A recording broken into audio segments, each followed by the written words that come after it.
but such changes as I have made have been mainly for purposes of condensation and orderly arrangement. I have not added anything to the incidents, or changed the import of her very pertinent remarks. With trifling exceptions, both the ideas and the language are her own. I pruned excrescences a little, but otherwise I had no reason for changing her lively and dramatic way of telling her own story. The names of both persons and places are known to me, but for good reasons I suppress them. It will naturally excite surprise that a woman reared in slavery should be able to write so well, but circumstances will explain this. In the first place, nature endowed her with quick perceptions.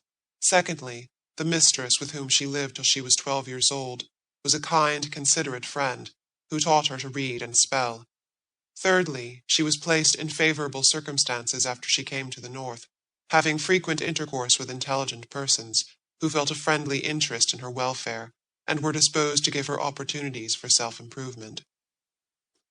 I am well aware that many will accuse me of indecorum for presenting these pages to the public, for the experiences of this intelligent and much injured woman belong to a class which some call delicate subjects, and others indelicate. This peculiar phase of slavery has generally been kept veiled, but the public ought to be made acquainted with its monstrous features, and I willingly take the responsibility of presenting them with the veil withdrawn. I do this for the sake of my sisters in bondage, who are suffering wrongs so foul that our ears are too delicate to listen to them.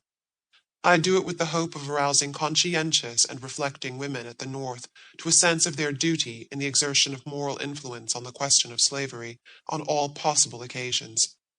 I do it with the hope that every man who reads this narrative will swear solemnly before God that, so far as he has power to prevent it, no fugitive from slavery shall ever be sent back to suffer in that loathsome den of corruption and cruelty. L. Maria Child. End of introduction. Incidents in the Life of a Slave Girl, written by herself, by Harriet Jacobs, written under the pseudonym Linda Brent. Chapter 1. Childhood. I was born a slave, but I never knew it till 6 years of happy childhood had passed away. My father was a carpenter, and considered so intelligent and skillful in his trade, that, when buildings out of the common line were to be erected, he was sent for from long distances to be head workman. On condition of paying his mistress $200 a year and supporting himself, he was allowed to work at his trade and manage his own affairs. His strongest wish was to purchase his children, but though he several times offered his hard earnings for that purpose, he never succeeded. In complexion, my parents were a light shade of brownish yellow, and were termed mulattoes.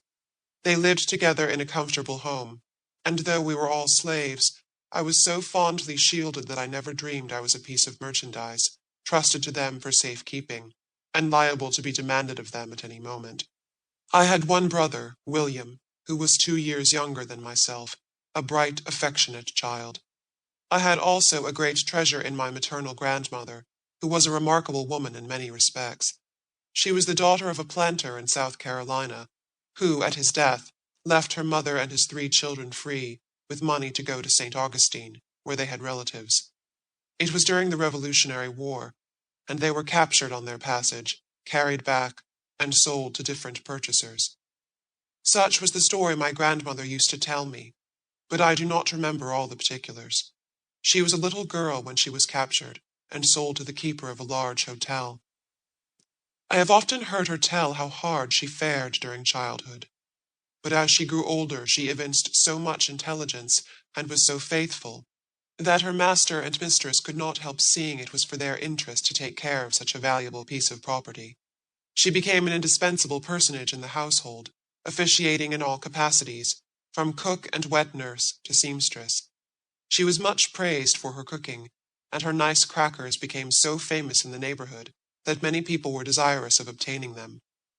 In consequence of numerous requests of this kind, she asked permission of her mistress to bake crackers at night, after all the household work was done, and she obtained leave to do it, provided she would clothe herself and her children from the profits.